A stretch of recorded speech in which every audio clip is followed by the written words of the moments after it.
Manishma Achi. Oh!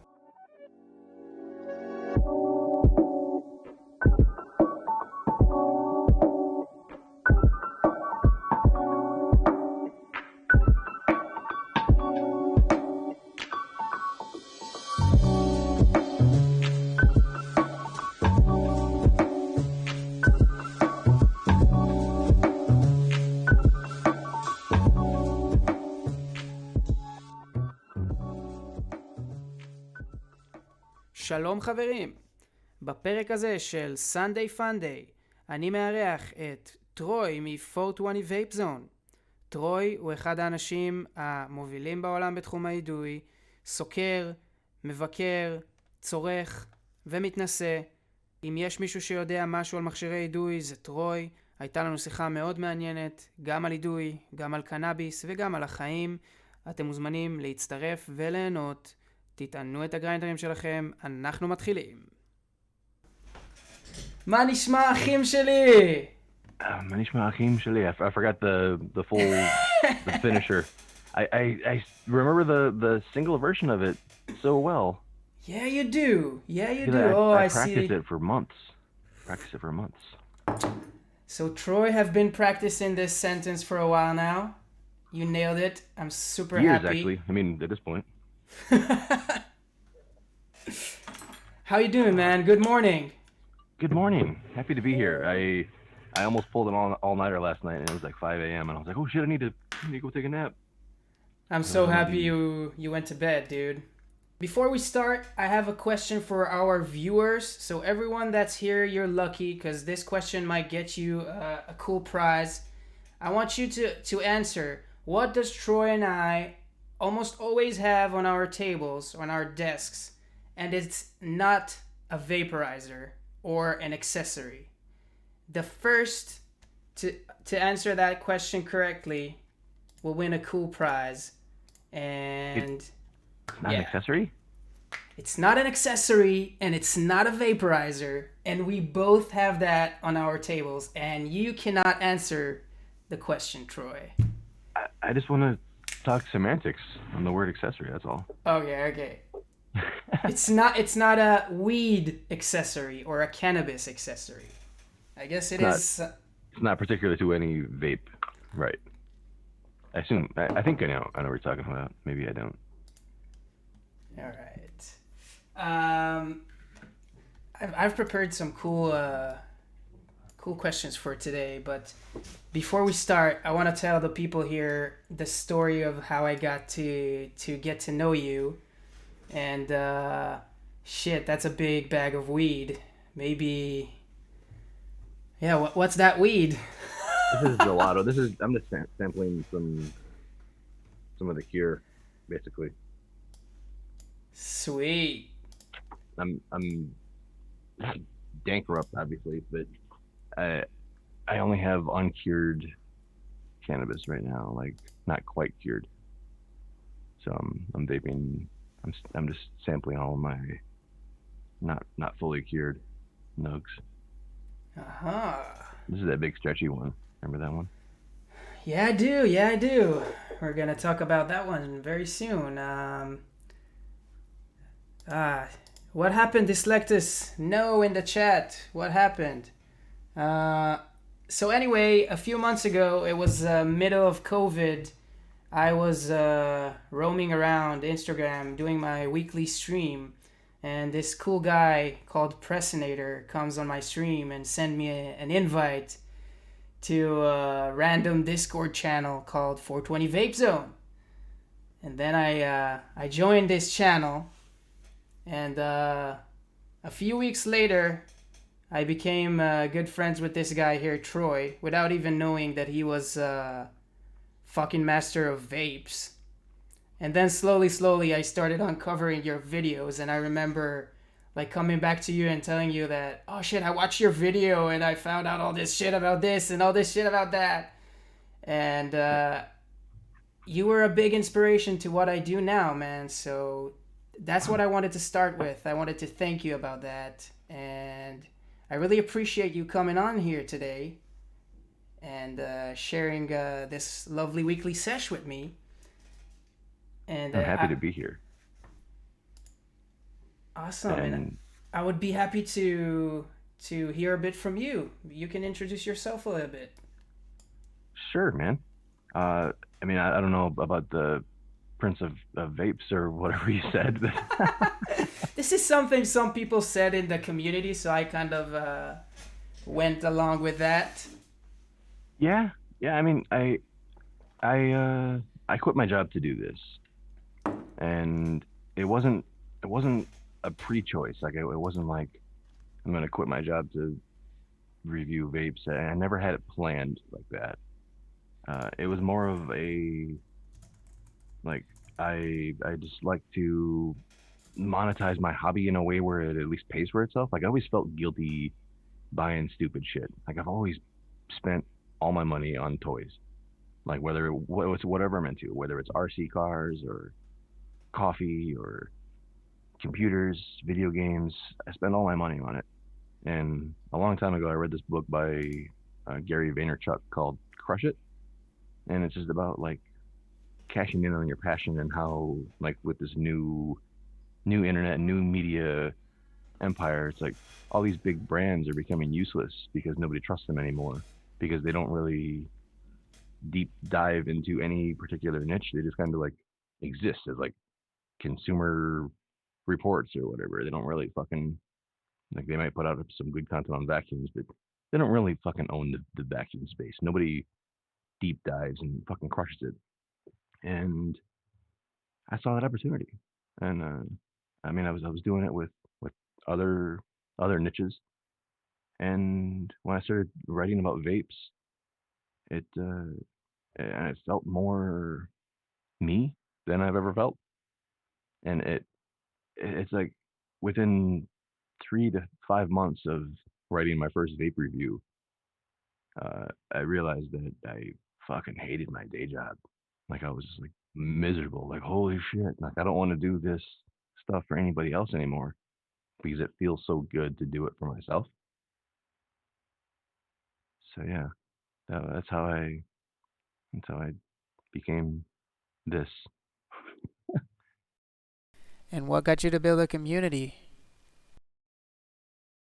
Well, I mean, a lot of society already operates on a consensus, whether it's logical or not. You know, like the majority of thought tends to rule the reality. And with community, you build power in numbers. And I, my previous work was in frugalism and the consumer part of thing, and I quickly realized that most businesses out there, most people selling products, most big brands, they don't give a shit about the little guy. They don't give a shit about the people that are buying their products. Their operating procedures is business. So while their customer support may make you feel like you're pretty special because you bought their vape, the big company doesn't really give a shit about you. Hmm. But when you stack a whole bunch of consumers together and you group them all together in a community, suddenly all of the PAX owners have this power that is big enough and loud enough for the brand to have to listen to. Like they have they're a force because they're grouped together. It shouldn't have to be that way, in my opinion. But when the vape industry comes together and all of the community can come together as intellectual and open-minded and really realistic about all of the vapes and all of the vapes on the market, it acts as like a consumer protection in a way, and it helps the whole industry evolve. It helps all of the vape manufacturers make better vapes, helps all the vape manufacturers sell better vapes, helps the vape stores be better. It just makes the whole industry better. Everybody wins.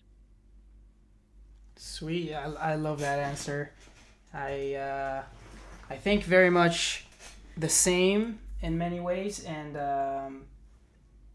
again, I think we both think a lot alike, and I wanna toast to that and see you hit that big ass dong. Well, I hit That bong, that tiny mite. What do you think about the vet bong? it's awesome, dude. I love it. It's not what I thought it was going to be, like perfectly. Yeah. But it's it's a lot more open than any other vape out there. So it doesn't hit the same way as like the SSV 43 or the Terp Torch or the Glass Symphony. You have the Glass Symphony, I don't. So I have to leverage your comparisons to the SSV 43 or the Terp Torch there, but it doesn't hit like a ball vape, but it comes really close. It hits really hard, and since it's so open, the vapor experience feels like similar to the Turf Torch. Like it feels real heavy, really heavy impact, really hard hitting. Even though I don't get that like blackout feel. Like when I hit the SSV 43 or the Turf Torch, I get like a as those first inhale of cannabinoids are hitting me, I almost feel like lightheaded or blackout, like you just got a little vertigo, like woo. I don't get that with this, and I don't know if it's a correlation or causation with the vacuum, the sucking, the inhalation required for the SSV 43, because you got to inhale those things hard. This thing's Yeah. wide open, so I can fill my lungs in 10 seconds versus 25. I believe that creates a lot of difference in the experience and the load on the lungs as well. So yeah, I can see how it relates to that. Right? And oh, we have a monk in the chat. G'day, cunt. Hey, monk. What up? Um, so we did get a lot of questions from avid viewers that wanted to ask you some questions, and we have some questions in the chat. So I'm gonna try and see those as we go as well. And I saw someone ask, "What do you think about the Vapdong compared to what was that? Compared to the SSV?" Okay, that's what you answered right now. So we'll move on forward, It makes a and difference. yeah. Mostly because it's wide open, though. Like honestly, Wide open. So is it wide open like the flower pot? Because if I like suck on the weed eater flower pot, it's like I'm sucking on air. And is it the same?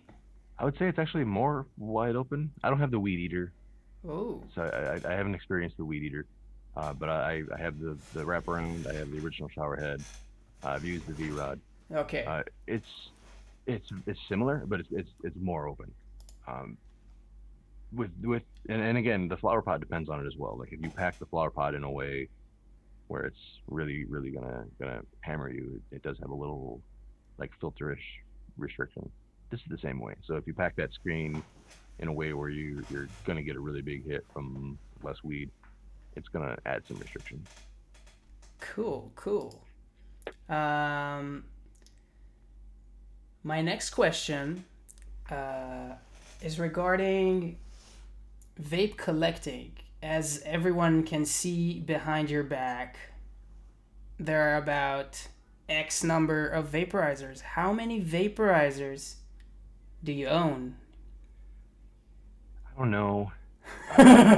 At one point when I before I moved, I did a video where I rearranged the shelves, and as I rearranged, I shot a vape shelf through, or as I was packing, or I forget what I was doing. I counted it up to like 240, and I didn't count any of the duplicates, and I didn't count any like the Dynavaps because like Dynavaps, Ooh. yeah. And then after I settled on the number, I opened a box that had all like the 510 mods, and I was like, oh shit, I forgot to count all these. So I think I'm probably around 300. It's a lot. It's a Damn. lot. And on that note, I wanna elaborate a little bit. Uh, I'm not a supporter of VAS, of like the vaporizer acquisition syndrome. Like I don't think that most people need to have a shelf full of vaporizers. Like I'm not out here promoting buy all the vapes. I'm not the fucking Pokemon guy. Like you don't need all the vapes. People don't need all the vapes.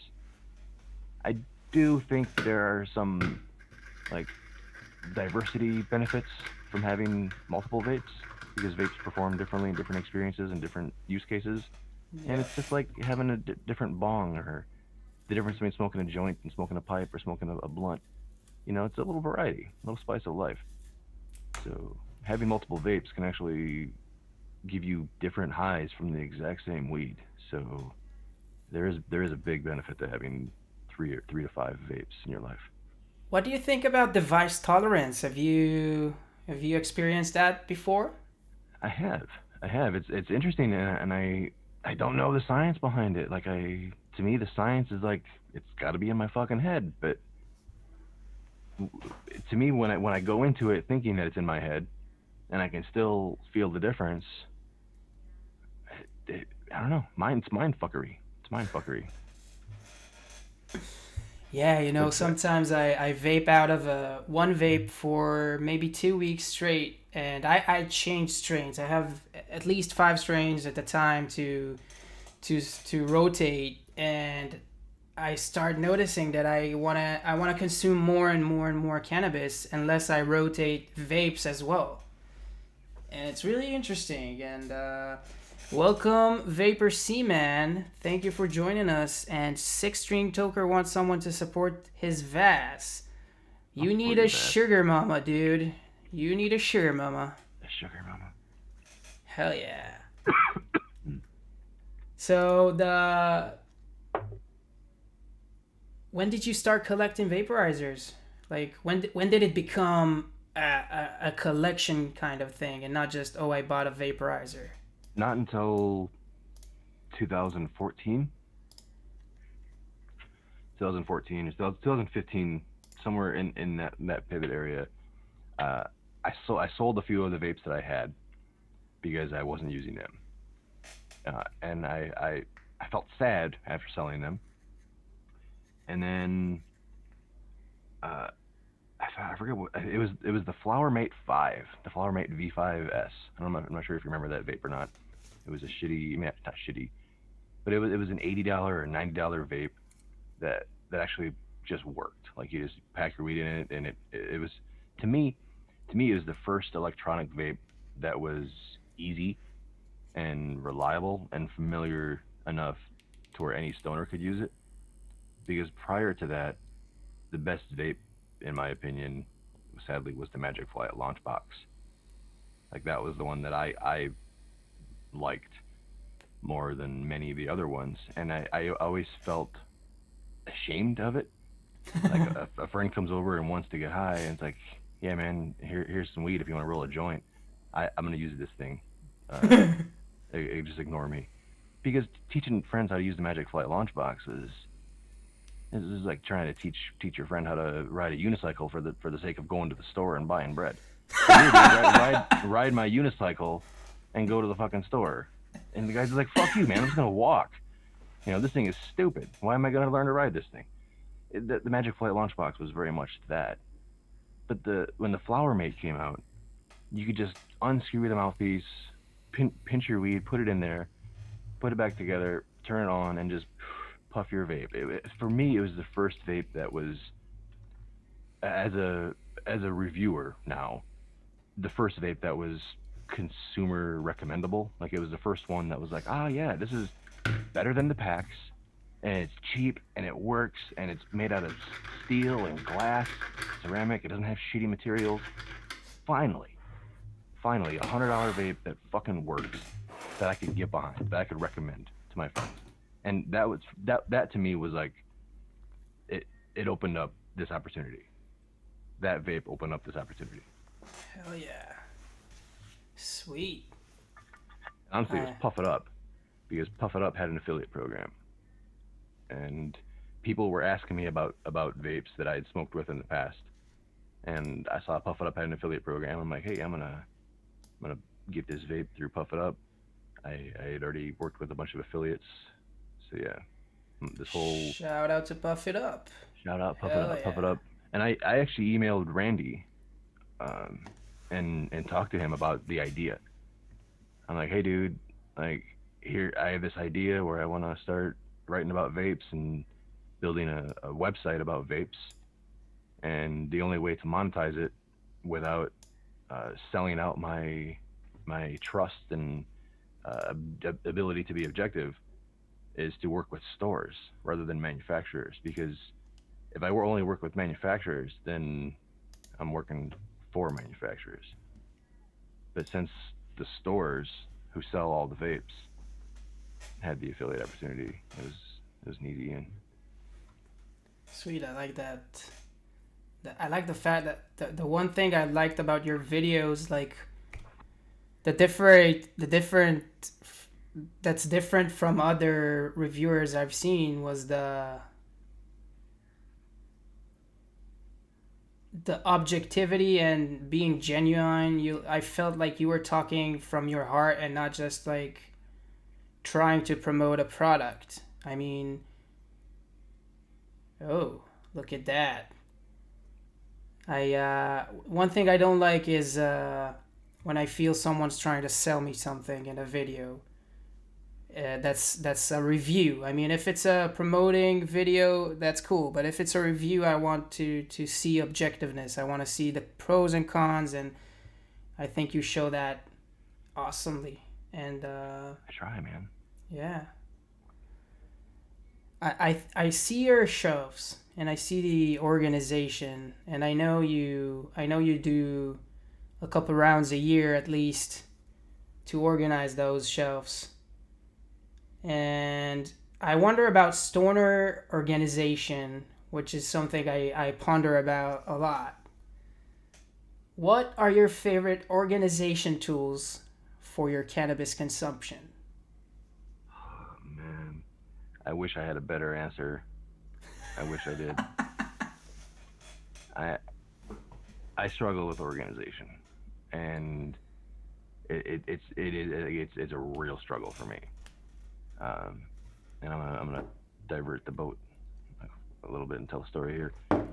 Uh, when I quit my job to do this, it was a major life change because I was working at .com and I was working like 18 hours a day for a .com. I had to make a lot of mental changes in order to get into the groove for working for myself and doing the things I needed to be doing. I hired a life coach for the first 6 months of that transition. It was expensive and it was really worth it. And one of the things that they did with this service is they do a really in-depth like personality test. Like this is to like Tony Robbins level life coaching, not the man himself, but his business. Uh, yeah, they really match someone with your needs and with your interests and with your personality. And the first thing I struggle with is this life coach told me, she's like, you have a personality that requires everything to be organized, but you're also ADHD, and like I can tell by reading this that you're not organized. And I'm sitting here, I'm like, yeah, I'm not organized, but I'm fine with it. Like I'm like I have clutter everywhere. I know where everything is. It's fine. Like I don't need to be organized. And she kept telling me, she's like, no, like you, like if you organize things, like things will really smooth out for you. And like she made me spend like 5 days cleaning my office and organizing things. And when I cleaned and organized everything suddenly felt like so smooth and buttery and just energized. And that was probably a huge moment of like release for like me and my content. So I That's a made the great the story. connection, like I need to be organized,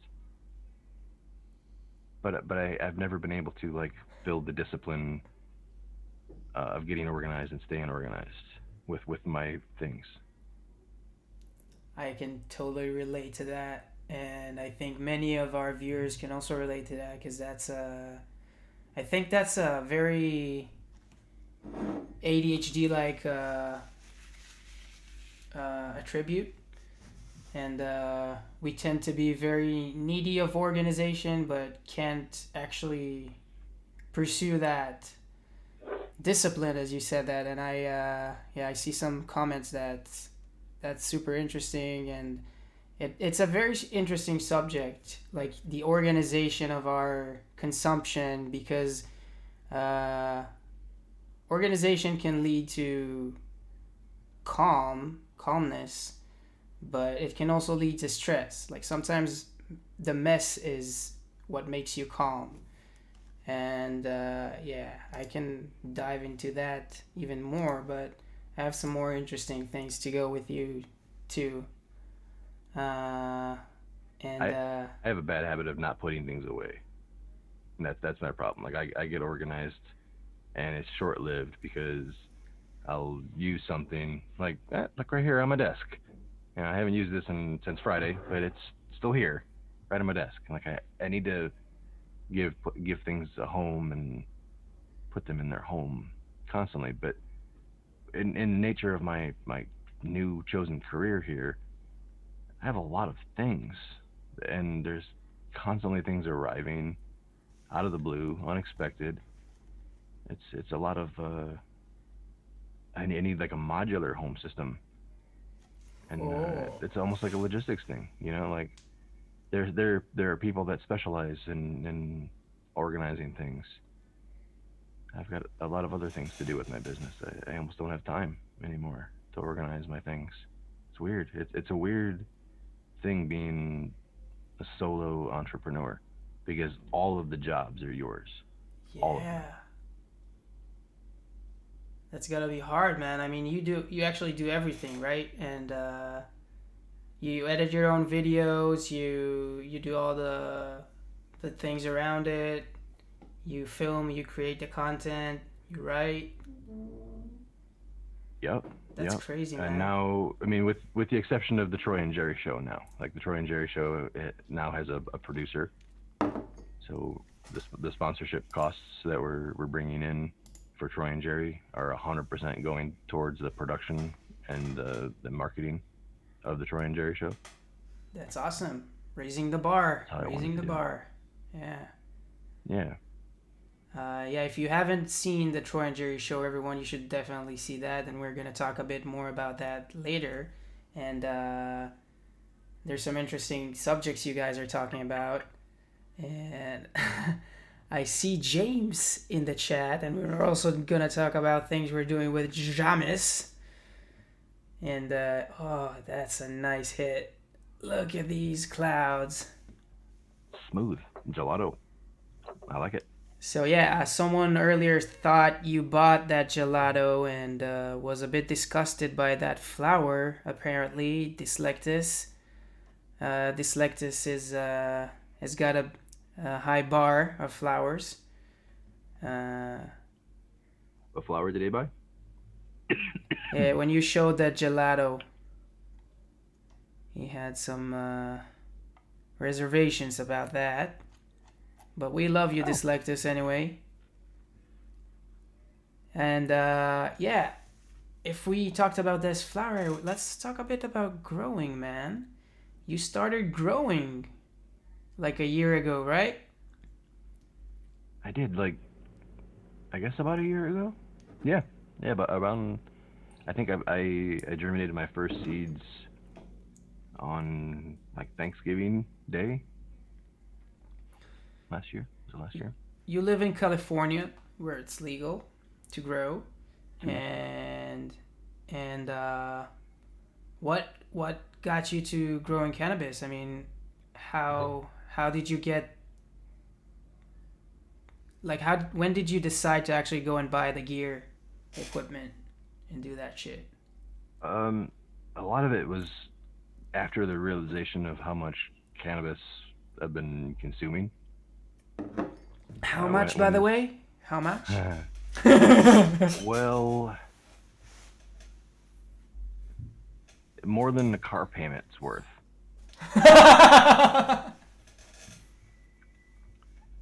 Uh, yeah, yeah.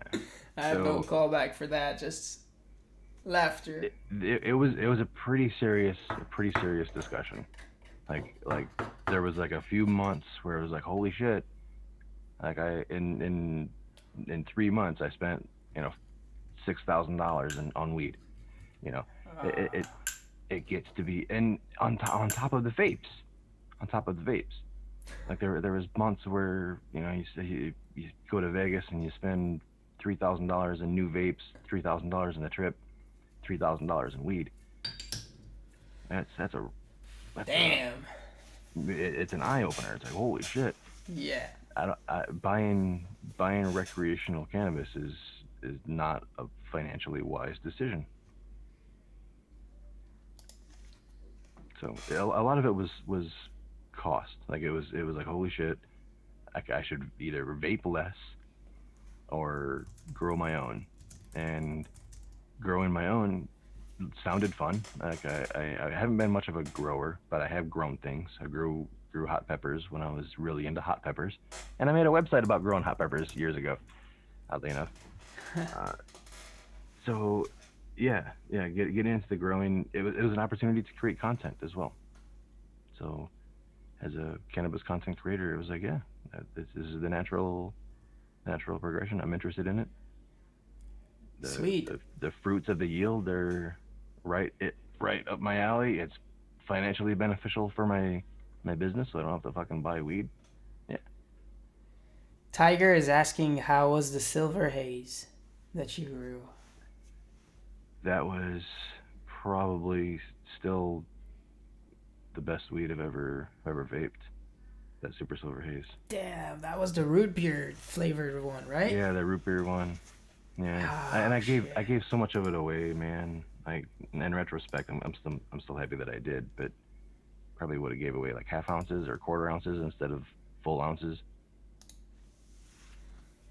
Damn. Yeah, yeah, I gave an ounce to the guy that helped me move, or like the moving company that I paid to move me. I mean, sorry. So, so yeah, I paid them, and then I gave him an ounce of weed as a tip, which was That's the best tip they ever got. I mean, yeah. damn. Um, let's talk a bit about overscaling your grow. And I no, knew I'm you were gonna just bring that kidding. up. I'm just kidding. Yeah. No, it's a good thing to talk about, dude, because like even just last night, like or after we talked for your morning, and it was like 1:30, 1:40 in the morning. I'm like, oh man, I'm gonna go to bed, and I was like, Nope. oh fuck, I have to water my plants. And then I was like, oh shit, I gotta mix nutrients. Oh shit, I need to fill up a water jug. So it's like 2 in the morning. I'm outside, no fucking pants on, with my water filter filling up a 5-gallon jug so I can mix nutrients to feed my plants. Like farming is work.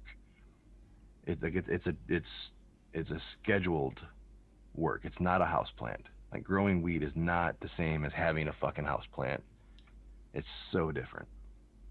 And I know you. I know it comes from the need to experiment and experience as much as you can in a short amount of time, and that's probably the reason you have about 300 vapes behind you, because Yep. you have to know and experience and experiment, and that's an attitude I like. But I think a lot of new growers also get to that situation where they want to experiment and experience as much as they can, and they overscale their grow and fucking stand in front of a number of plants that they need to work in order to keep alive, you know? And do you think the reward is worth it? I feel like my reward has suffered because because of my scaling problems. Uh, so far, all of the harvests that I've done in my new grow, which is sponsored, like I picked up a sponsor.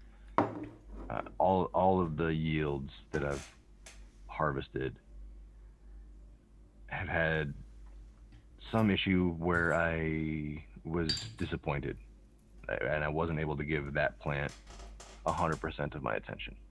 Every single plant that I've harvested has suffered because I haven't been able to give that plant 100% of my attention. It's always been a open the tent. Oh shit! Out of 6 plants, like these 3 look okay. So it's not looking at a plant and trying to babysit that plant for several days in a row. It's you get a glance at all the plants and try to sprinkle some changes and and hope they. I mean, I'm assuming that you can do it. You can do it that way. I would hope. I would assume. Maybe you can't. I don't know, but I can't. I can't. And I'm still trying it though. And I feel like I can learn this way. Like you learn to ride a bike by putting your fucking ass in the seat and pedaling, and when you fall on your face, you get back up and don't do that again. But then you do it again, and it takes a while to learn. I feel this is my way of learning. That's kind of like speeding through the learning curve, and I think it works. It works, man. I believe that if you now rescale your grow to an amount that you can actually work with and not like overwork yourself, you're gonna get it like on point every time because you will be able to give the amount of attention that is required. And yeah, this Lectus is saying not everyone is a grower. Respect to growers, and that's true. Respect to Totally. growers. Totally.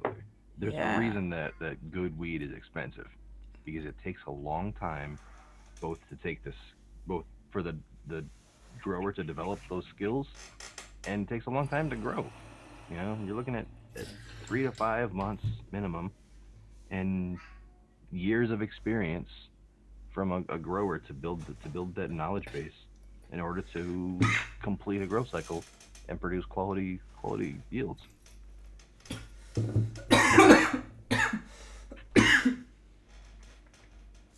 How you doing?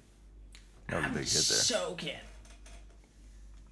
that the Damn. symphony? Yes, it is. I busted it out. See how you roll. Oh shit. So let's ask him, Troy, do you know Gelato MC from Hexo?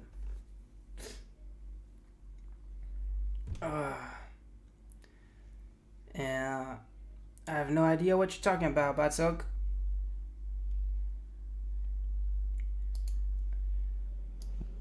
What's he asking?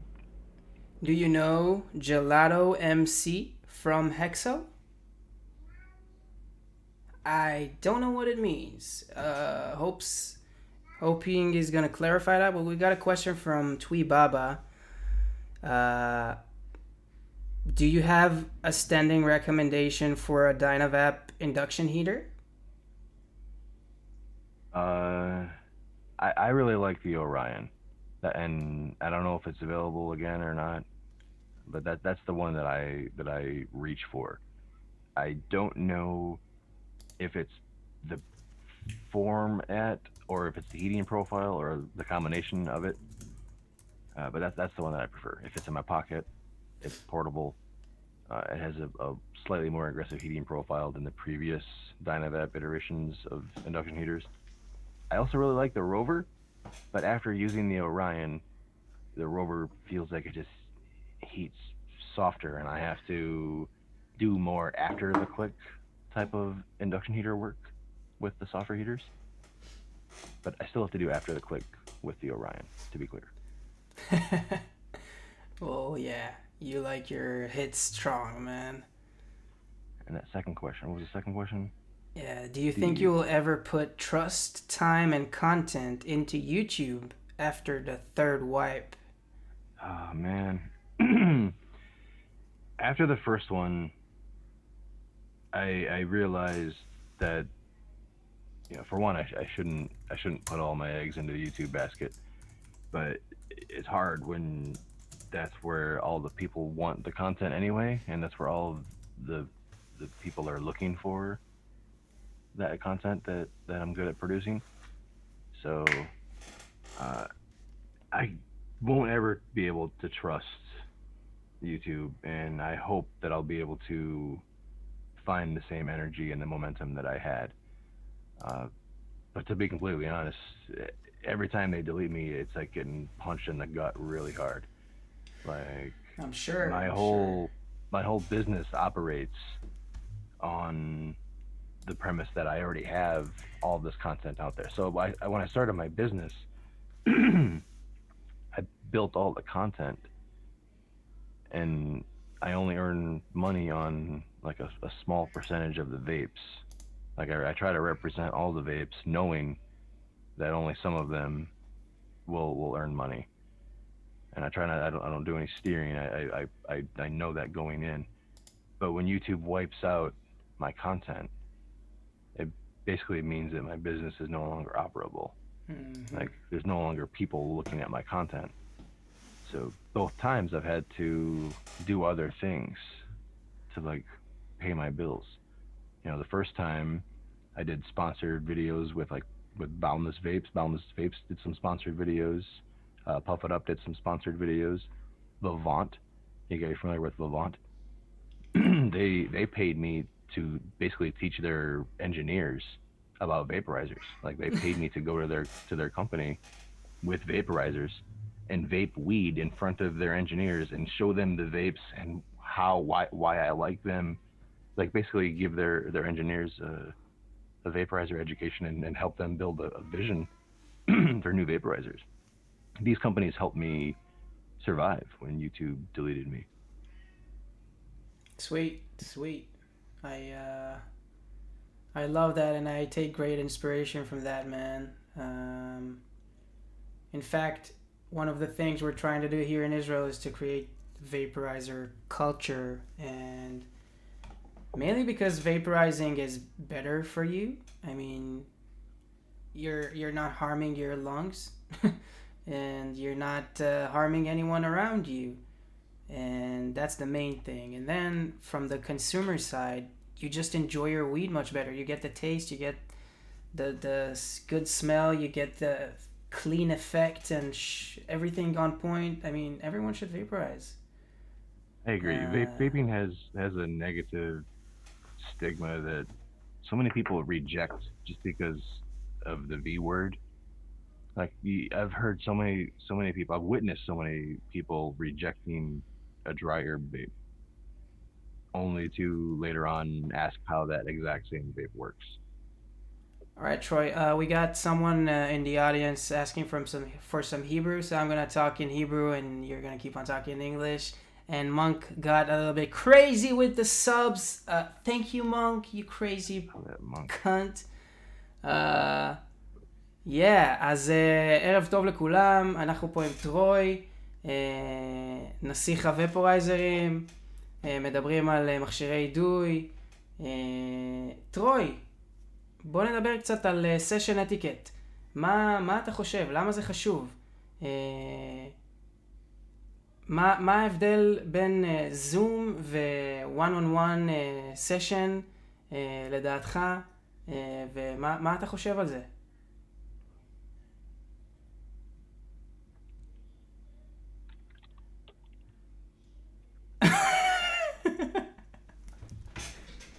All right.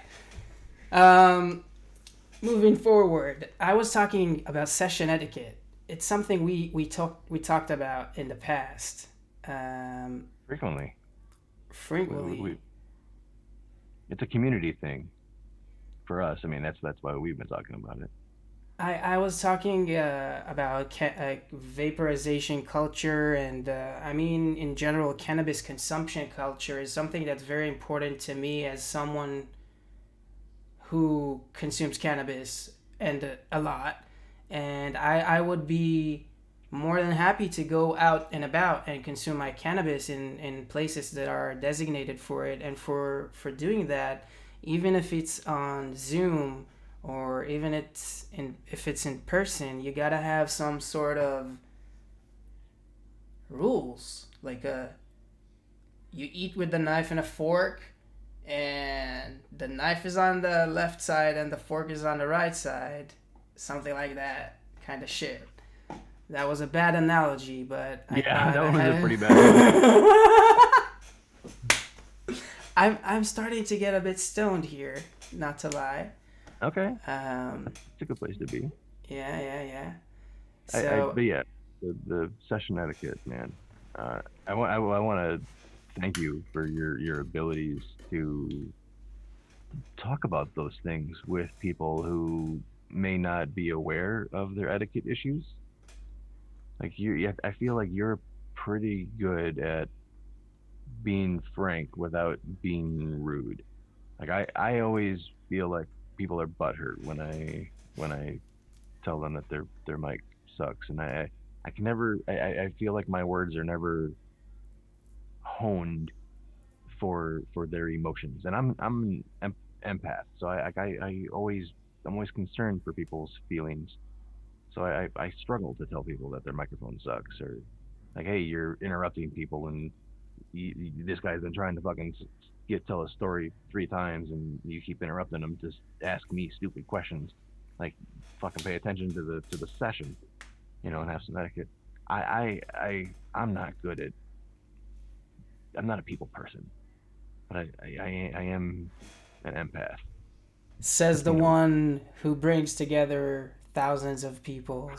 what is the I internet? tend to say that I'm not a people's person. You can ask my wife next time you see her. I actually say that. I say that I'm not a people's person, but I am, and you are also. But the thing is, uh, I think you're oversensitive in the way that you think about the other side reaction way too much and way too harshly.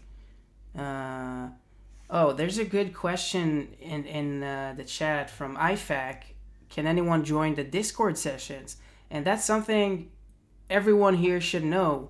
The 420 Vape Zone is the best community for vaporizers, vapors, and stoners and high people and cool people only. If you suck, don't come. Yeah, if you suck, don't come. No, I'm I kidding. expect to get randomly kicked out because, Not well, randomly. it's the same. I do the same thing with my life. Like I don't allow toxic people into my life. Like if I have a friend that's fucking toxic, if he's complaining all the time, if there's a problem, like if I can do something to help fix it, fucking a do it. But there are people that are just toxic. People that just complain. People that would rather spend their energy making other lives miserable rather than doing something for their own fun or for their own benefit or for their own tomorrow. There's people out there that do that, and I don't want to judge them. I just don't want them in my life, and I treat the Totally. community the same way. Yeah, so the community is something awesome, and 420 Vape Zone Discord gave me personally like a space for socializing and meeting such like-minded people. And Moshe Shore is asking, what's your relation to Dinah? And Moshe has no relation to Dinah other than it's a great ass vape and he loves using it, right? Uh, Yeah, I Basically. mean they sponsored the Troy and Jerry show, Oh, and like I said, right. that money goes to other people. I don't get any of that, at least Sweet. under the current plan. I make money with Dynavaps via the Puff It Up affiliate program. So Dynavap is one of my preferred vapes, and it's a vape that I can make money on. To be fully transparent. Someone wrote in the chat. He has no relation to Dinah. He tests all their vapes and shares their experiences. He's like Jimmy, but with a foreskin. Nope, no foreskin. Circumcised. Holy shit. Um, yeah, that's awesome. I'm glad we talked about that. Not Oh, about brain. your foreskin, about the session etiquette and this conversation went places. Hell yeah, coffee. Hell yeah. So you mentioned Troy and Jerry. I want to mention a few other names of podcasts that you're currently doing, like One More Bowl, um, which is a podcast you do with Brian, Blakes, and Monk. And what's up with that? I know you also had some other projects, but uh, Yeah. So one more bowl is a weekly podcast with a video.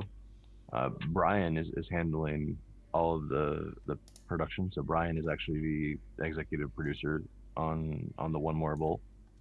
So basically for that one, I just show up and help with strategies and ideas and marketing. But Brian does all the real work. So the editing there is Brian's. Shout out Uh, Brian. yeah, it's and that came it came from the sessions. It came from the 420 Vape Zone Discord. We were there every night session, together. You're just like you are, and we find ourselves cracking jokes and making each other laugh, and we noticed that hey, when the sesh boils down and it's just like this little core group, like we tend to have some really fucking good times. We should just start recording this. Like we should start meeting up and trying it up, and that's kind of how it stemmed and how it picked up. Cool, cool. And Troy and Jerry. Yeah, I've been Troy and watching Jerry. that a few weeks in a row now, and that was not an easy task. But I do have to say that as someone that really likes the vaporizer community and the area and the niche, as we can say, I learn a lot from you guys.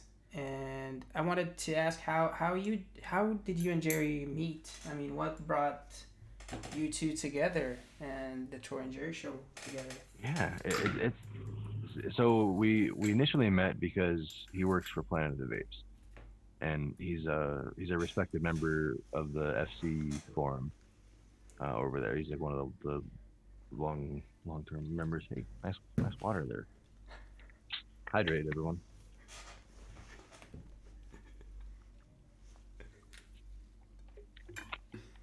My bottle's actually from Israel because I bought it on Amazon, and it shipped from Israel. So mine has like the Hebrew writing and all that stuff instead of English. Oh yeah, but Jerry. Yeah, I met Jerry because he managed the affiliate program when I first started sending traffic to Planet of the Vapes for vaporizers. He was the point person there.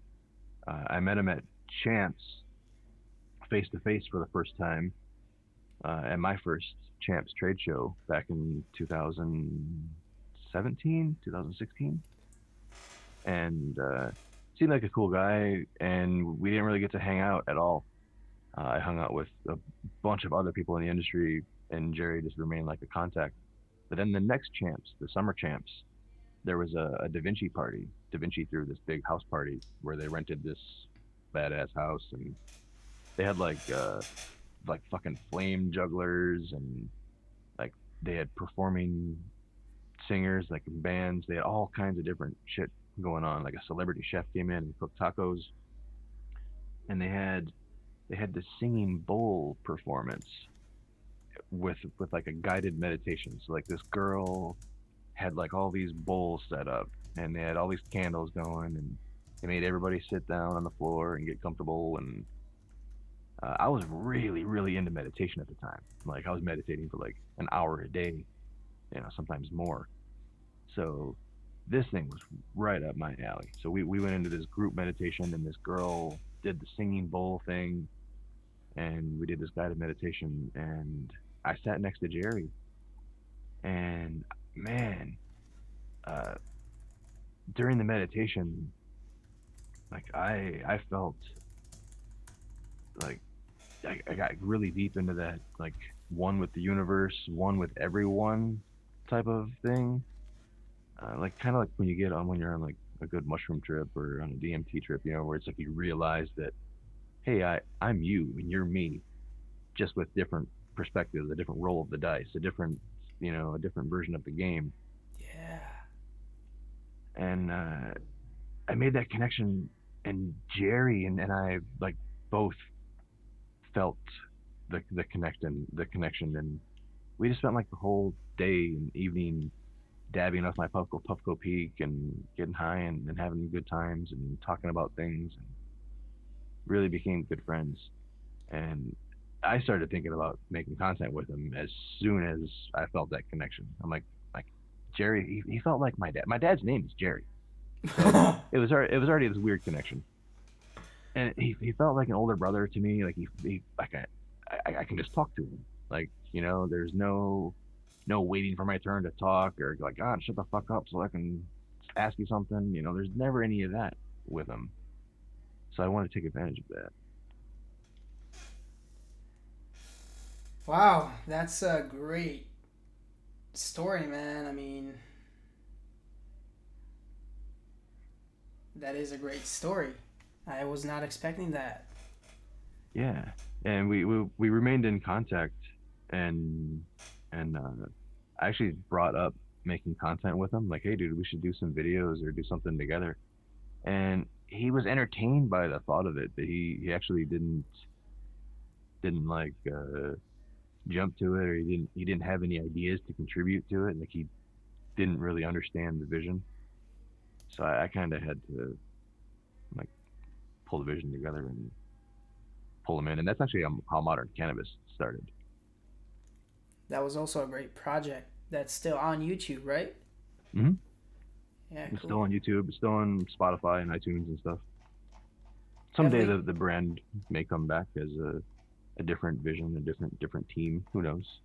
cool, But cool. yeah, it was a test. It was a testing. It was get our feet wet, learn how to make a podcast. Cool, man. So I have some more pre session questions from some of your followers. Uh, I did a little bit of screening because there were a lot of questions, so I chose a few. And I'll ask, what do you prefer, butane or battery powered vapes? And I will add uh, uh, electricity or like plugged vaporizers because I guess that's also a category. Uh, I tend to reach for plug-in vapes, power vapes more powered. frequently Yeah. now. But I mean, there's always, well, there's usually always a torch on my desk because it's behind my water. No, oh, it's behind my keyboard. So there's always a torch on my desk too. So the butane vapes never go too far away. There's Dynavapes right here. Got a sticky brick on my desk over here, and a sticky brick on the shelf. We should hit a I should. Dynavap because we have Pranav in the chat, man. Hey, Pranav's in the chat. Oh yeah. What up, Pranav? I'll break out And my new Dynavap. Just kidding. Hey, did you answer the accessory thing what? at the beginning of the stream? You mentioned like that we both have an Oh no, accessory. no one answered, and no one answered yet. So I will ask again. People, I asked the question in the beginning. No one answered yet. What's a thing Troy and I almost always have on our desks, and is not a vaporizer and an accessory or an accessory? Now I know what the answer is too. Yeah. Uh, yeah. So I'm gonna pack my 2018 M that I got with my 7-fin tip. So it's like a bronzed color Oh, it's the 2018 M. CVAP. That's what it's called, right? The one that's like copper Yeah, copperized, like anodized or heated up to the point where it turns copper. yeah. Hot dogs. Nailed it, Kenny. Hot dogs, Hot dogs. cocaine, a drink, microphone, weed, water, water bottle. Oh, we have a winner. Mitts. Damn, Mitts. We have the same water bottle. Same Yeah, set of script. cheers, man. Mine even has the Hebrew writing too. And that's what reminds me. The first time I saw something related to you was that someone posted that you were using a Soda Stream bottle on camera at some Yeah, that's point. right. And Did you say then that was the you'd seen one of my videos or seen some of my videos before Pressinator? yeah, that's the one. Like I saw that picture and I went to the link and I saw one of your video and then I watched the lift video, and then I started watching the Tiny Mite, and I stopped because I wasn't interested in it anymore at that time. But you have it in your hand. You were just vaping on it. But now I have it, and I'm loving it, man. I have to admit. Yeah. It's Nice little vape. very nice little vape. You got your Dynavap packed yet? Yep. Packed. All I need is a lighter, and I'm ready to go because I don't have an induction heater. Oh, you're using a torch as well. Why don't you use an induction heater at home? I just went back to a torch. I don't know. I flip flop. I flip flop.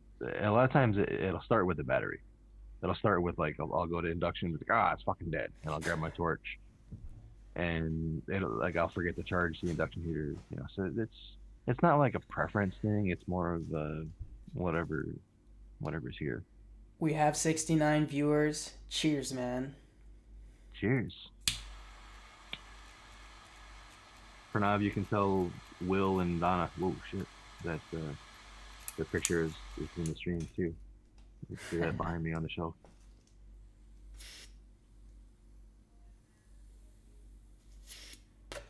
So someone was asking, what are you vaping there? Maybe you can share some strains that you've been loving lately. Did you get anything other than the strains that you grew? And also, have you tried a gelato from a company called Hexo, a Canadian company? I have not. No. I have not tried that gelato. I have tried some other gelatos though.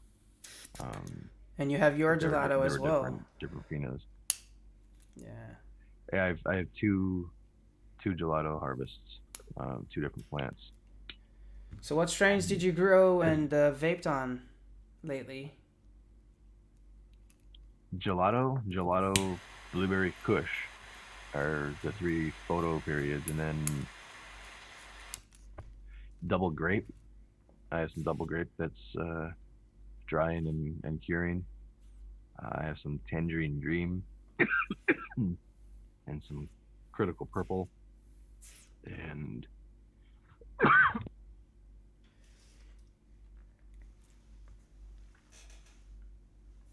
what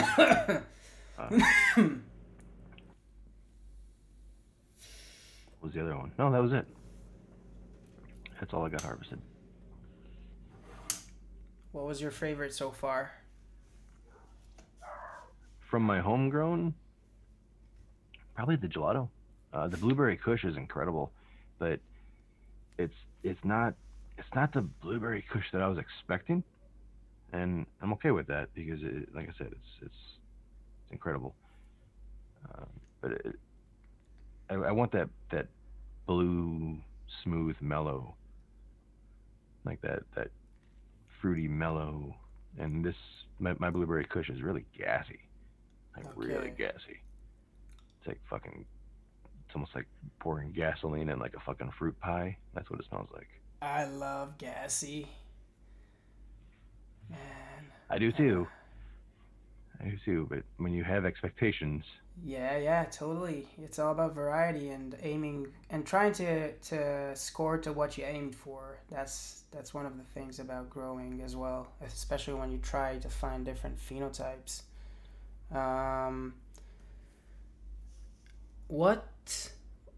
What's your favorite dry herb vaporizer at the moment? And I know it's a hard question, but I know you can answer that.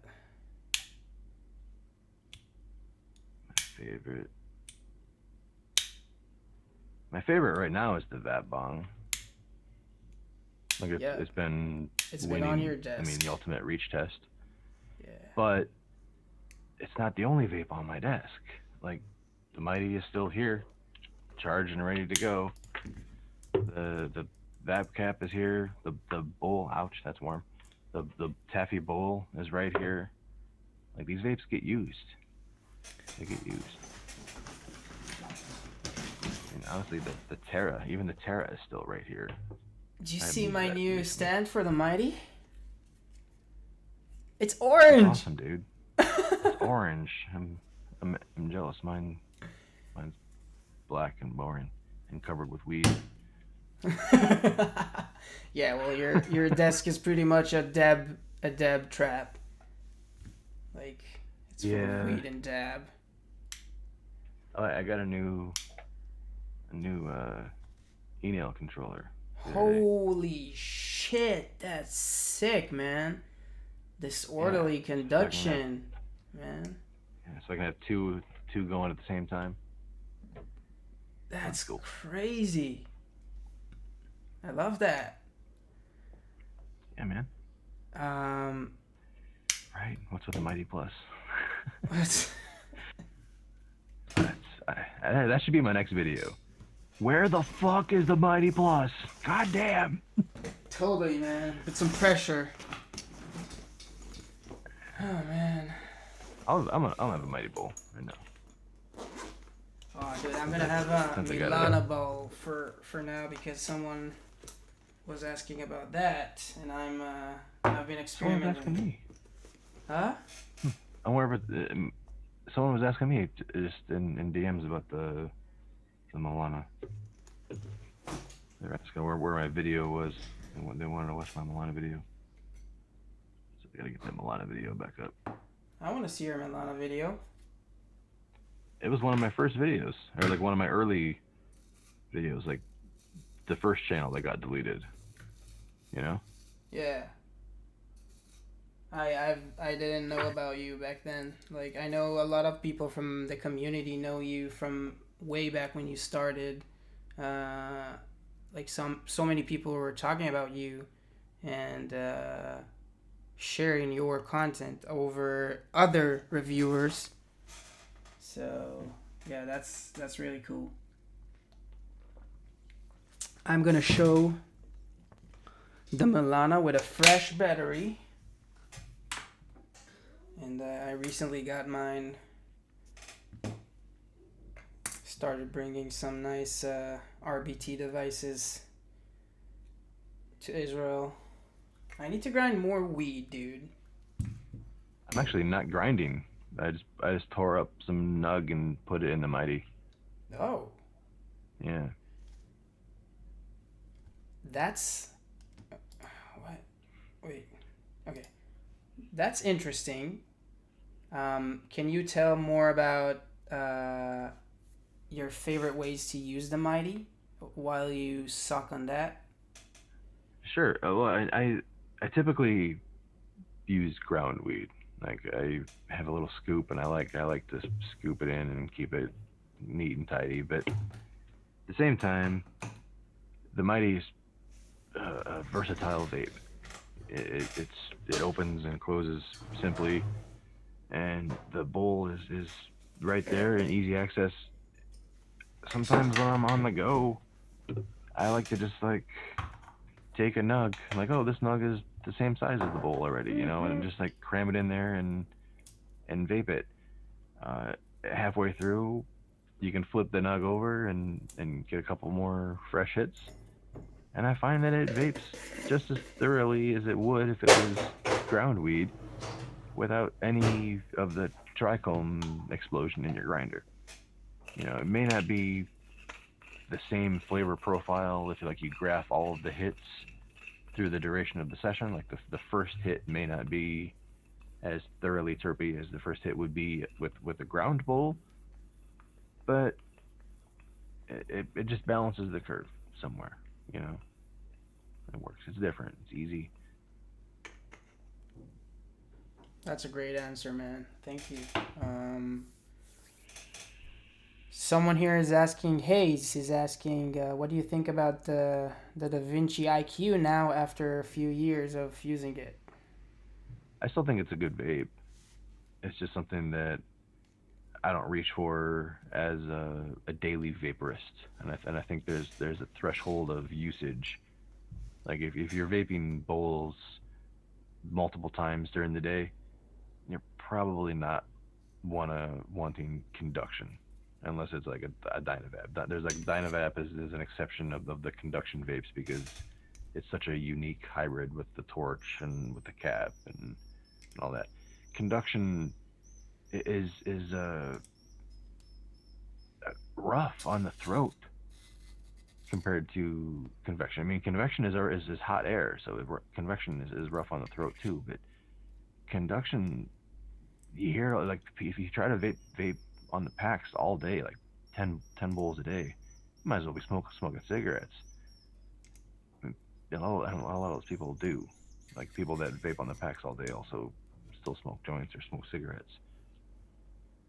So, but if you're vaping weed often, frequently, I feel the hybrid conduction convection is the best of both worlds and most friendly for the throat.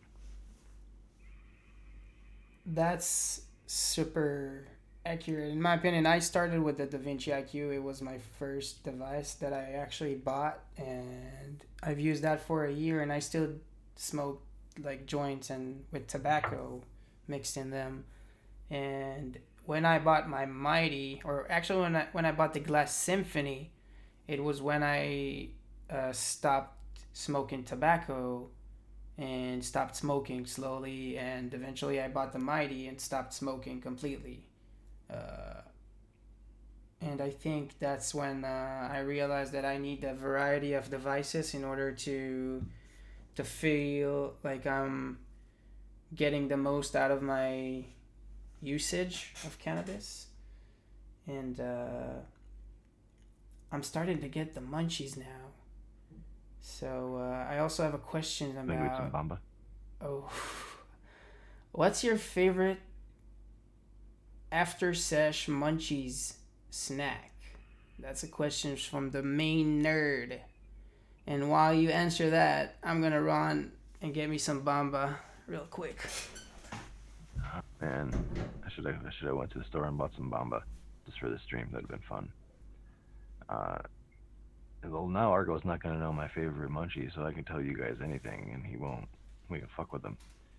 I actually like eating frozen fruits, like frozen blueberries and frozen grapes are the shit. Frozen grapes have like a really neat texture, like when they freeze, because they don't like.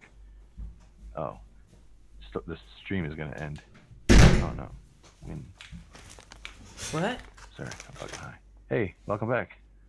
I could hear you the whole time. Thank you, Damn. Bluetooth. Actually, I brought frozen some cherries. I haven't tried frozen cherries. baklava. And Bamba. That's fancy baklava. Holy shit. I was traveling around with my wife yesterday, and we stopped and got some knafe and baklava because we love that shit. Yeah, man. My go-to late night snack is cereal. Like cereal is like my late night comfort food. With marshmallows? Oh, I mean for what kind of cereal is your favorite? I think my favorite is Reese's Puffs cereal, and I like to eat it with banana milk. Oh my god, it's the same as my wife, dude. It's her favorite. Wow. Good shit. Soulmates. With banana milk? Whoa, I'm sure I don't know if she tried that, but that's the first thing I should let her eat. Wow, it sounds great, man. I don't know kanfa. What's kanfa? Knafe. It's a bit misspelled, but knafe is basically kadayif. Oh. You know kadayif hairs? Like the crispy dough hairs. The honey. Oh, okay. Yeah. Like these here. It's like hairs of dough. So that's called kadayif. Anyway, those hairs on... This is knafe. It's with cheese, basically. So it's kadayif with cheese and syrup. And this is... Sorry for the noise. No worries.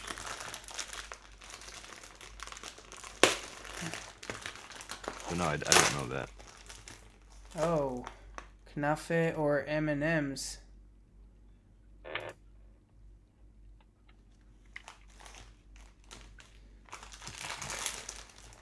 Oh man.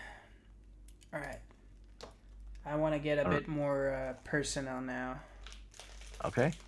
and I want to start with your hobbies and passions that are not vaporizing or cannabis. Okay. And I want you to go and share as much as you want. Like, what do you do other than cannabis? I know you kick ass at table tennis to start with. So yeah. I haven't played table tennis in a while, so I wouldn't say that I'm kick ass. I love to play. I used to be really good. For my size, is what is a good way to say it. I'm a big dude. I'm not as big as I used to be, but like when I was playing competitive table tennis in the .com space, like I worked at a .com, and we had a full arcade, and we had a ping pong table and a pool table and a full gym and all that shit that we could just use at our leisure, any time of the day, any time in the workday or off, you know. So I played a lot of table tennis, and a lot of us also did. So I got pretty good, and I loved it because my dad loved it, and I had a table growing up, and my dad was good at it. So I had some like vision of being good at it, and I loved playing it. So I got good. Uh, yeah, we had a lot of work tournaments in the .com, and I only lost table tennis once.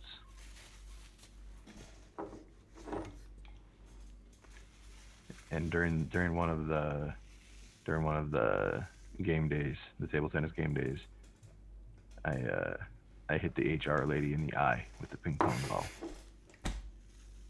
like literally like ball to eyeball contact. It hit the table first, so I got the point. I didn't hit it at her face. I hit it at the table, and it went up and like hit her eyeball. That Yeah. was probably rolling on floor laughing. Exactly.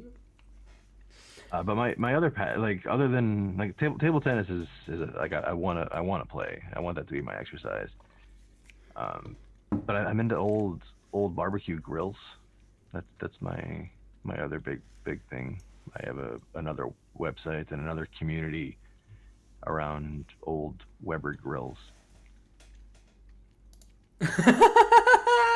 Someone posted, did Troy get fired after hitting the HR lady?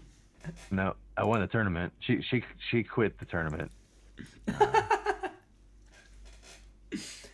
Uh, That's funny, man. I'm glad you did there was it. there was a lot of table tennis injuries from that job. Like I had welts from balls that lasted a full 24 hours. Like come back the next day and like, hey, look at the mark you left yesterday. You know, like yeah, like paintball marks. yeah, but from a ping pong ball. Holy shit! Yeah, You guys ain't kidding. Ain't yeah, messing around. we took that shit serious. I mean, they built this .com was like very much a treat your employees like like kings. Like the table tennis got extreme, so the CEO built like the racquetball, like the glass cage around the table tennis arena. You know, so we had like the glass walls. It was amazing. Like I remember watching balls go whizzing by my face. You know, like moving out of the way so you don't take a ball to the face, and it just ping hits that glass. Such a satisfying motion. Tell me more about your barbecue skills and whatnot. Sure, man. So the barbecue thing is a bit of a drawn out saga.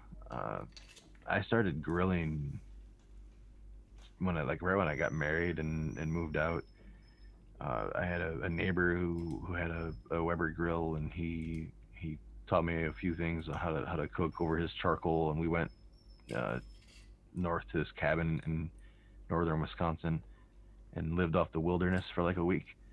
And we would go out and like chop wood and burn wood in a Weber grill at the cabin and cook over a Weber grill up there. And so when I moved out and got married, like I had to have a grill, and I got into grilling, and I started a website back then. Uh, Back then it was called Meat Ninja. I was the Meat Ninja, and I The meat ninja. yeah I did all kinds of different barbecues and grilling. I was trying to do like a fusion thing. I wasn't trying to do like traditional barbecue. Uh, but I did get into traditional barbecue, traditional American barbecue. Is that still out there somewhere? No, it's No. not. I let it expire, and then it was a porn site, or like a porn virus site for like 3 years, and then now I don't know what it is. Ah, that's too bad.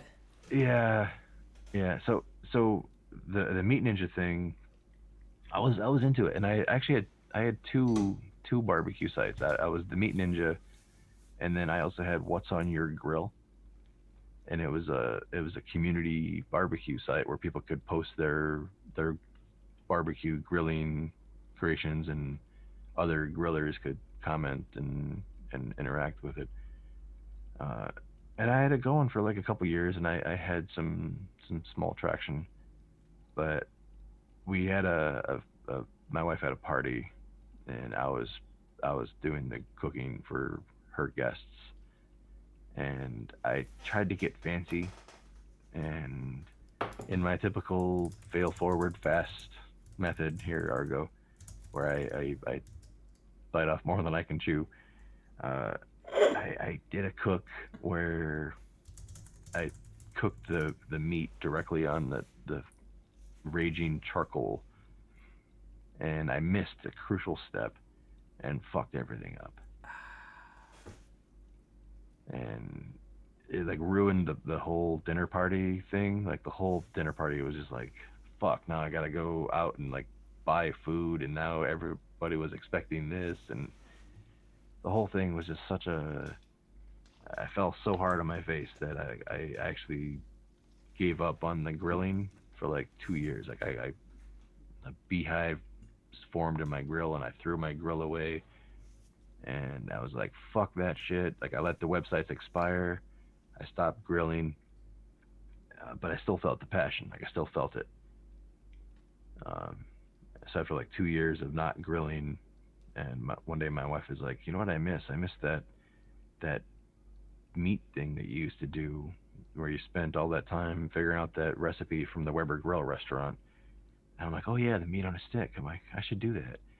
She's like, you should do that. So I'm like, I'm gonna buy a grill, and I'm only gonna cook that dish. Like I'm gonna buy a grill, and I'm only gonna cook that dish. I'm not gonna get into grilling. I'm not gonna build another fucking website around it. I'm just gonna buy a grill just to cook meat on a stick whenever I crave meat on a stick. That's my grill. I bought that grill, and then like 30 days later, I found another Weber grill on the side of the fucking road, and I picked it up, and I went online, and I quickly realized that uh, it was gonna be a thing when I searched out old Weber grills, and I found a picture of a dude with like five Weber grills, and they're all different colors. Like there was a yellow one, and a red one, and a blue one, and a green one, and like a purple one. And I was like, holy fuck. I'm like, I want to have different colored grills, and I want to collect them. And that was like the end of it for me. But it was the start of something new for like 15,000 people who all collect Weber grills, and now Weber grills are somehow worth a bunch of money. So like the whole hobby is like ruined. It used to be like I could go on Craigslist and find like an old yellow grill for $30. Damn. Now now they're worth thousands on eBay. So yeah, Fuck. when I started collecting, and it wasn't a big thing. What's your favorite dish on a barbecue? Is that the meat on a stick? No, no, I haven't done the meat on a stick in a long time because it's too much work. Uh Like all huh. the skewering. That's Uh, actually what we usually do here uh, yeah, in Israel. But yeah, keep on answering. I'm interested. I like to do pork, but my favorite to go to is chicken thighs. I do these Ooh. teriyaki chicken thighs with grilled pineapple, and I serve them on Hawaiian bread with this Oh. sweet barbecue sauce that I make, and some cilantro and some grilled onion, and man, it's slamming. Damn. Now I'm Damn. hungry. That Damn, sounds fire. it's pretty good. It's pretty good. I have another another YouTube channel just for my grilling stuff. I'm not sure if you know this. I think I saw that. I saw a Oh, I couple of think I showed you videos the there. like the kettle fried chicken video. Yeah. Yeah, That shit. I have to try that one day. Wow.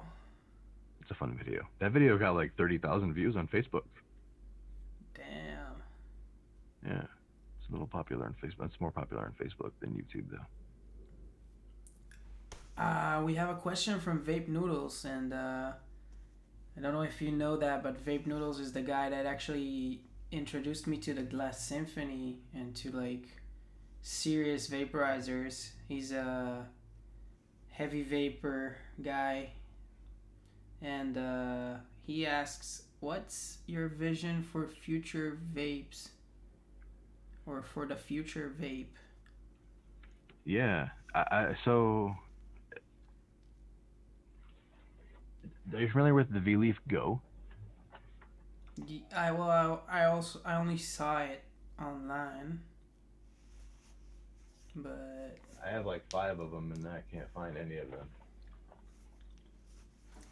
So anyway, when Vivant paid me to consult with them and help their developers and engineers build a vision for a vape, I told them what I thought would be the perfect vaporizer for me would be a vape small enough to fit in my hand. I mean, it can be bigger than my palm, but fit in my hand, fit in my pocket.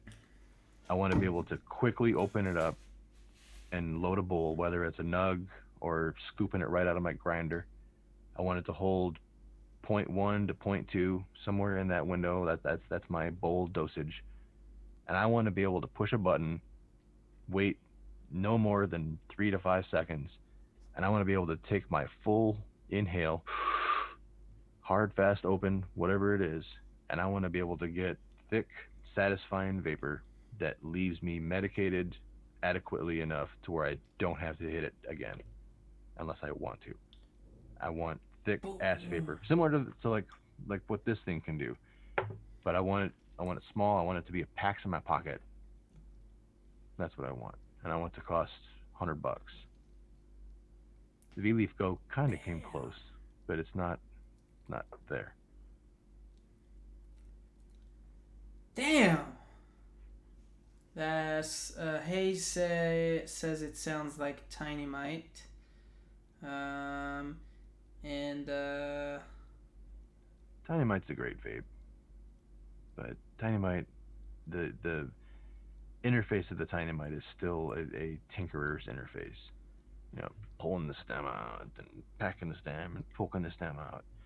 I mean, take something like the Mighty, where when you unload it, you open it up, dump it on the fucking floor, fill it up, put your top back on, go back to vaping. There's no fucking tinkering. I can come do on, this dude, mid use a mid debowler. conversation. Why on the floor? I'm just saying, like out the window or wherever you are, like there's an interface difference, and I think the Perfect Vape has a perfect interface that's quick and easy as well. I mean, Yes. when I'm thinking Perfect Vape, I'm not thinking about just for me. Like I'm thinking of making it so people can stop talking shit about vaping. Like make something that nobody can hate on. Make something that works just like a bowl, works just like a joint, works just like a blunt, tastes way better, doesn't waste any weed, and doesn't leave the smoker confused. Because when even the mighty, when I pack a bowl and hand a smoker this, they're expecting one big hit and and they don't get that with this. Like I gotta like no, you gotta keep fucking vaping it. Like oh, you know, there's an experience difference. Yep. Give them that thick ass hit like this delivers, but you can't But hand in a smoker this thing. You can't be like, hey, you need to stop smoking blunts, man. Take this giant cock and balls and put your weed in the right little nut, but make sure you pack it in the screen real nice, and then make sure that your ball heats up real good, and make sure you clean this thing every 5 days, otherwise it's gonna start tasting like shit. And don't leave the ball here because it starts to taste like you're like, fuck, that's too many hoops. Like the perfect vape needs to be simple and easy, so that people that aren't into vapes can be a vaporist. I agree. I love that description. Um, yeah, I love that. And we have a question from Zodikus. That's a great question, in my opinion. Is there a vape you want that you do not have? Lots of them, lots of them. Like, The what's the? Musa, the Glass Symphony, the Verdamper, the Sublimator. Oh, oh, the sublimator. Someone asked about that earlier. Did you try the new one? No, at one point I was going to order it. At one point I'm like fuck it, I'm just gonna put it on my credit card, and I went to their website and I tried to figure it out, and I couldn't. There was like 13 different things. I wasn't sure if I was buying options or duplicates. I lost hope. I lost hope when I was willing to buy, and I backed out. And it's a good thing I did because like my YouTube channel got deleted like a month later. Yeah. So Cool, cool. the Musa is on my list though. You've been making me want that Musa. I'll send you mine if you want. No, I don't want you to send me yours. I want my own, man. Okay, okay. When you if you come here and I don't have one, then I'll vape on yours. Uh There's a castrated alien somewhere. huh. Yeah. Um. I think castration is just the testicles. I think when you cut the full thing off, it's a different verb. Are we gonna play Call of Duty tonight? I hope so. I can finally play tonight. Yeah, good. I really enjoy playing. Um, I want to play the war zone with zombies. We need to get like a 4-man group and just lock it down to like, hey, just these four. Sorry if you didn't make the cut. Like we're gonna play Warzone zombies. We should make. I've seen that someone asked for that somewhere sometime this week. Make a few separate rooms for Call of Duty, like squad rooms or something, so people can consolidate and don't feel like raiding a different channel. Uh, and then we should definitely do that, like fucking lock on 4. Yeah, you left last night when we got rated and challenged. By the way. Really? Yeah, like your last game. Remember when Kenny and Blake and all Oh the right, everyone came in the room. yeah we played a versus match where it was the Cold War players versus the Modern Warfare players, but you left, so it was 5 versus 4. Like we you left us outnumbered. That's all right though. Ah, I still won. dude, I We, had we such still a long day. I got home like 40 minutes before this show, dude. oh yeah, Uh, it's all good man. but this night we're gonna kick ass. And I was gonna ask you about streaming games and gaming. Um, Yeah. I know you've been streaming some games with your wife lately. And I also know you have a cool story about you and your wife. Are you cool with telling that story? Yeah, yeah, totally. Cool, cool. Uh, which like how we met or which? Yeah, how you Okay, and your okay. wife met, and what's gaming and computers to you and to you guys, I guess. Oh Yeah. man, well, it's how we met. So I met my wife on the internet uh, way back. So I first started chatting with my wife in 1997. So I met her in '97, and then found out she was in the Philippines in '98 or '99, somewhere in there. I didn't know she was from the Philippines when I first started talking to her. And then in '99, I left the country, went to the Philippines, and got married at a pretty young age. So I've been married more than half of my life now, which is Oh, not a lot. I'm assuming not a lot of people can state that, but yeah, when I do the math, like I've been more than half of my life has been in wedlock, which is wild. Uh, but yeah, we met on IRC, like command line chat, yeah. uh, and maintained connected with ICQ back in the day. So online thing is definitely, I guess, my preference. I love that story, man. Every time I hear that, I really like that story. Uh, That was the condensed version. yeah. Um, do you know why in a sharp turn? Do you know why they don't use uh, medical? I don't know how to say nirosta banglit. What is nirosta banglit? I thought it's titanium. Oh, it's stainless steel. So yeah, the Dynavap is made out of stainless steel, isn't it? There's a stainless steel Dynavap and there's a titanium Dynavap. So yeah, they do use stainless steel in vapes, I guess. Um, There are yeah. vapes with stainless steel bowls and stainless steel heaters. Also aluminum.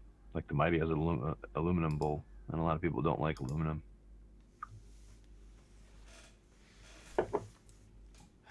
Dude, I'm stoned.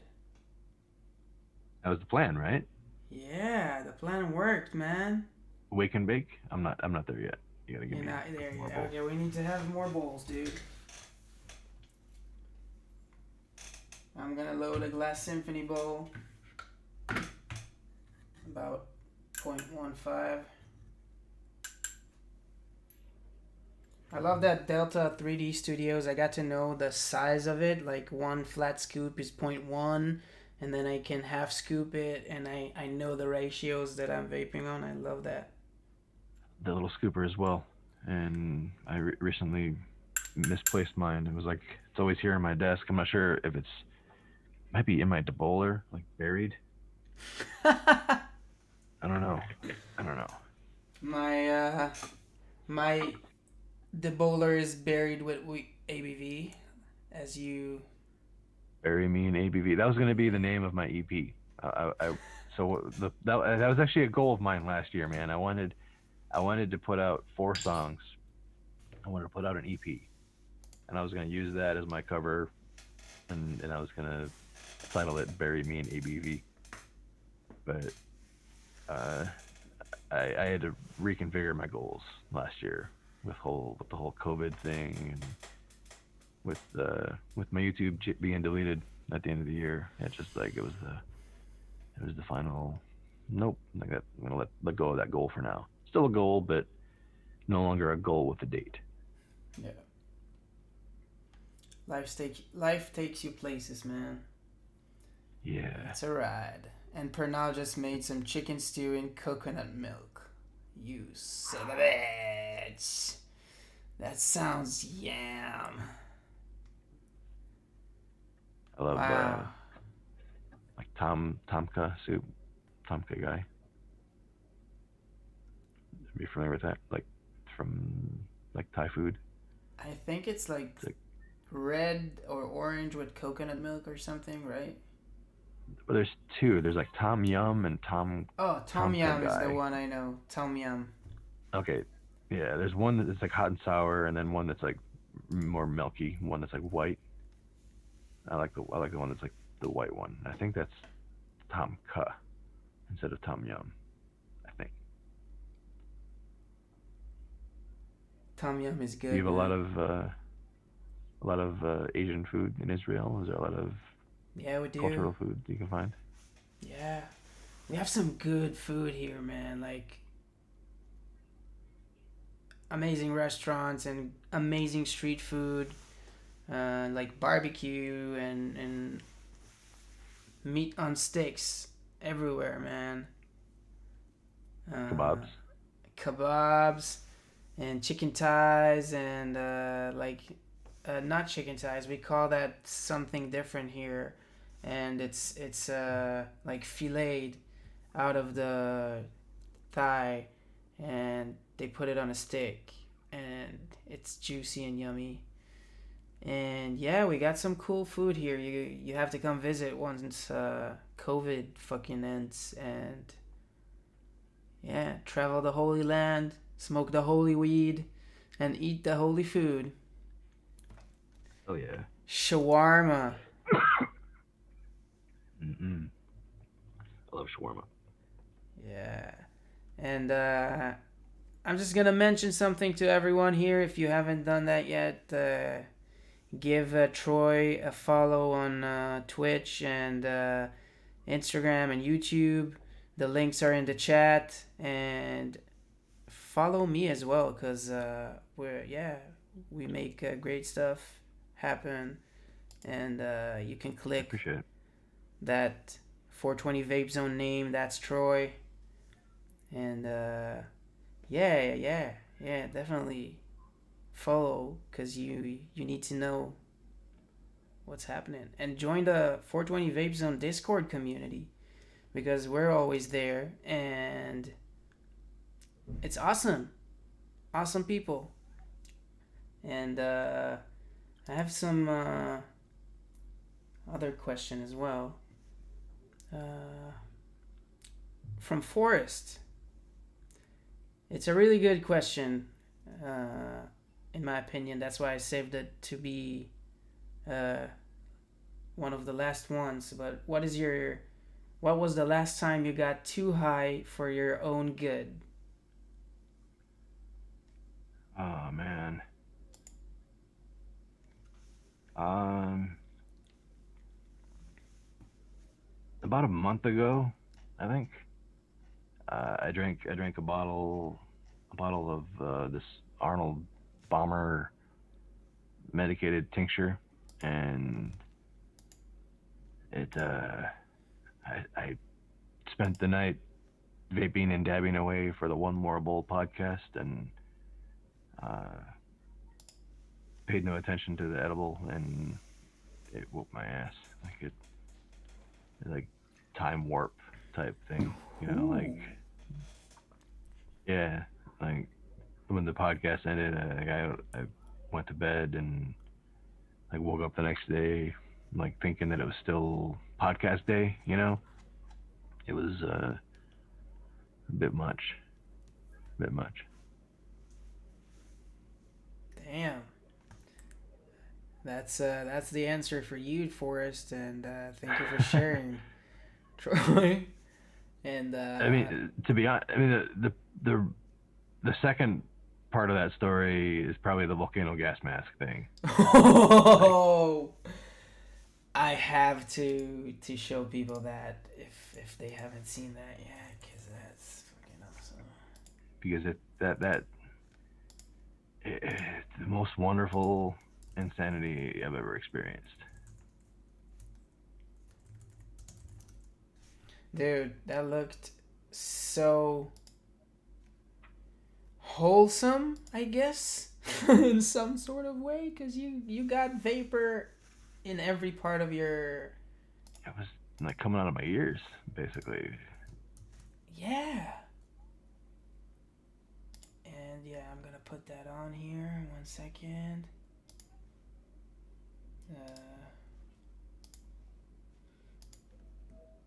What your kids know but the 420 vape zone? The mask is an insanity, like a roller coaster or like a bungee jump type of thing. I don't know if it's. I see it playing on the YouTube. Can you guys hear that? Shit. Sorry. I'll do this instead. Window capture.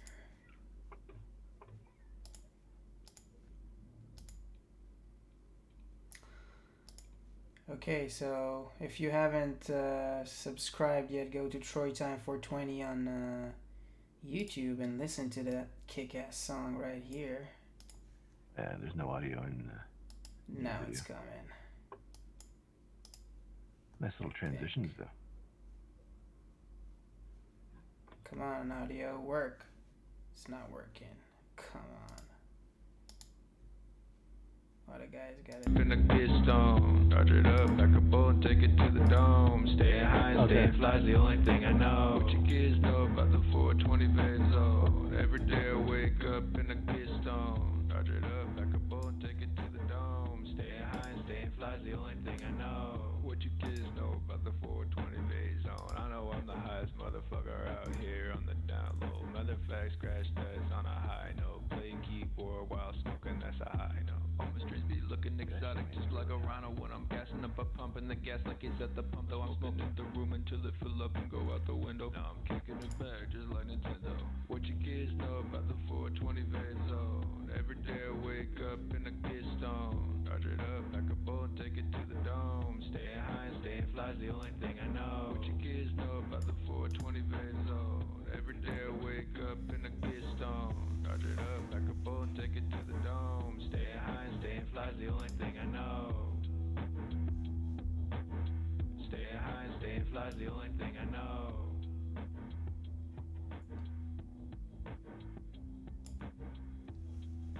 Damn your look. The look in your face. Dude, you have to describe that experience. That moment where I put my hands up like this, I was legit, like, it was like natural instinct to just like rip the mask off. Like there was so much vapor coming at me, like that it almost feels like you're drowning in it, or it's like asphyxiation by vapor, because this is like, woo, it's like you breathe it in and then you exhale and you're like, I need fresh air, and when you breathe in again, it's just all vapor, like two volcanoes just fucking blowing at you, like each volcano has a half gram in it, so like it's potent vapor, and it's coming at you from two vaporizers just blowing in your nose, your entire nasal cavity. You breathe in, you breathe out. It's all vapor all the time. It was incredible. Damn. Didos is writing in the chat, must try this. Yeah, we must try this. We have to get this adapter in Israel and fucking try this, man. That's like, that experience sounds like something out of this world, and it's another thing I wanted to ask you is, like, do you think you can still reach new levels of highs even with your tolerance or consumption? I don't know how to, like, but do you still reach new levels?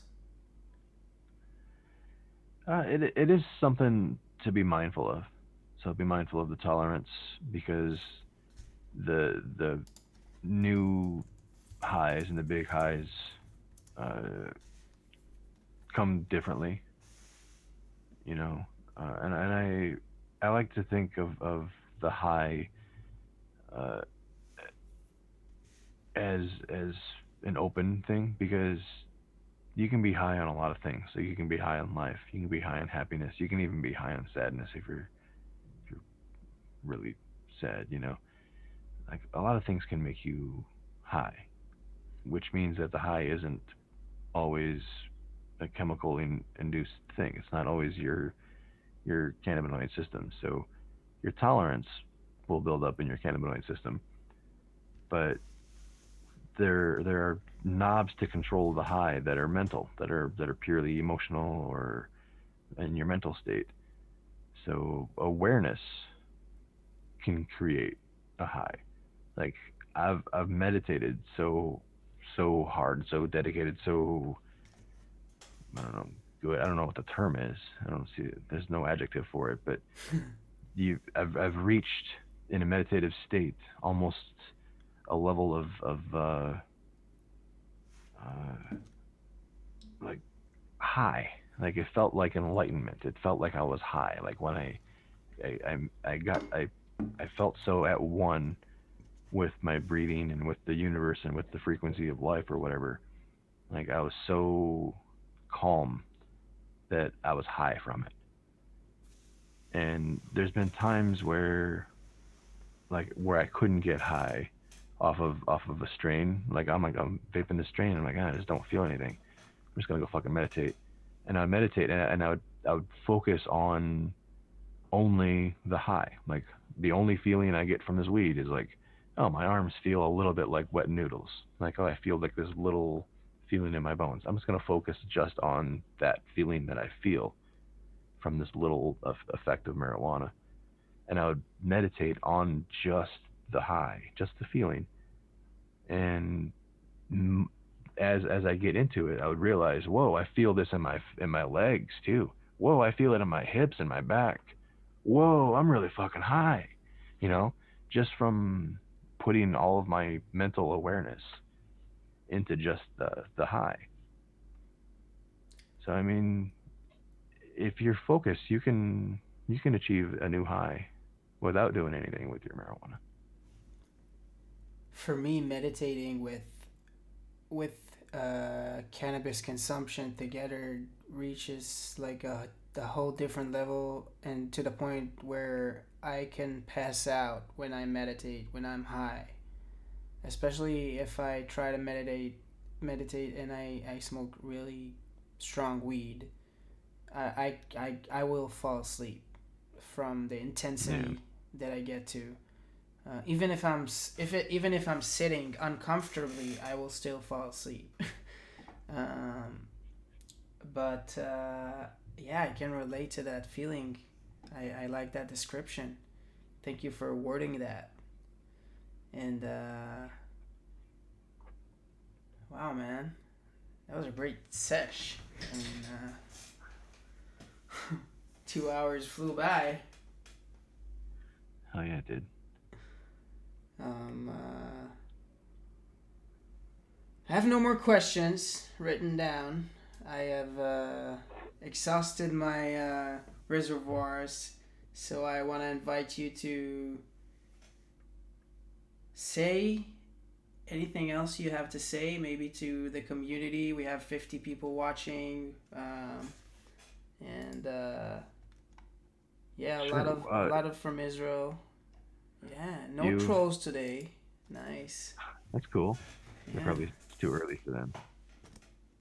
Uh, so you've done a lot of talking me up in this stream, and I thank you for that.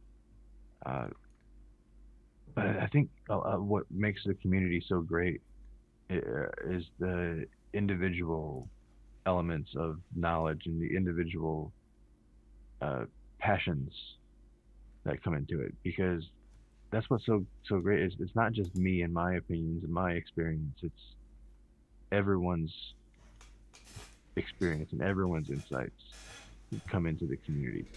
And I may know a lot about vapes and vaping experience, but I don't know everything. Like you have a bunch of vapes and you have a bunch of different experiences. So when people come in and they want a vape comparison, I would much rather have like 5 people that can chime in. Like, hey, here's the 5 people that have these vapes, and we can all provide like a more thorough, uh, like layer of insights and experiences to help consumers make a better decision when they're buying a vape. And I would love to actually incorporate that into my content, like pull the community, like if I'm doing a video about the vat bong, if I can pull in 5 people that have the vat bong and have the terp torch and have the SSV 43, if I could do that, I would love to get to that stage. But to back to where I was going, uh, you bring so much in terms of both vaporizer knowledge and growing knowledge. Like you've been one of my growing heroes. Like I have plants that probably would not be alive if it weren't for you. And I think a lot of people in the community are the same way. Like a lot of people have reached out, uh, specifically like, yo, like this Argo dude is legit. Like he is awesome. Like, thank you. So I want to say thank you, and on behalf of the community as well. Like, thank you for being such a big part of it. Yeah, thank you, man. I think I found my place in the community, and yeah, I'm happy it shows. I really appreciate that. And also, Uh, Argo and I we're working on content together as well. We're working on some growing projects, which will Hell be coming yeah. out soon. Hell yeah. Definitely stay tuned about that. And everyone, you should know that you can not just join us in on Discord and sesh with us and get to know even more cool shit about us. You can also participate in cool tournaments and win prizes from our game master. Uh, and yeah, the 420 Game Zone Vape Zone experience is getting serious, and a lot of cool stuff are happening on the Discord, and the community is just getting bigger and bigger and bigger every day, and so many great people, man. Just like you said, the individual part of the equation, like there are so many cool people on the server. I mean, everyone can find his or hers place with different circles or like 25 people sessions going on, and we can sometimes actually keep like session etiquette and people can talk and there's a cool rotation going. It's cool, man. Yeah, yeah, yeah. That actually started as one of my other projects as Vape Church. We did Vape Church where it was like a Sunday, like a Zoom call. It's basically a Sunday meeting, like that was open to the community. Anybody could join the Vape Church, and we would just vape together and talk. Sometimes about vapes, sometimes about other shit. I quickly realized that people want this, and then when COVID happened, it became like a daily thing. Like Vape Church basically just became a daily, ongoing session that was like, we don't care about making this a product anymore or publishing it. We just want the ability to sesh with our friends. So kind of stemmed into the Damn. open sesh in the Discord. Yeah. And now fucking is a house to many people. Like people are almost 24/7 in the sesh rooms, dude. Yeah, for a long time it was.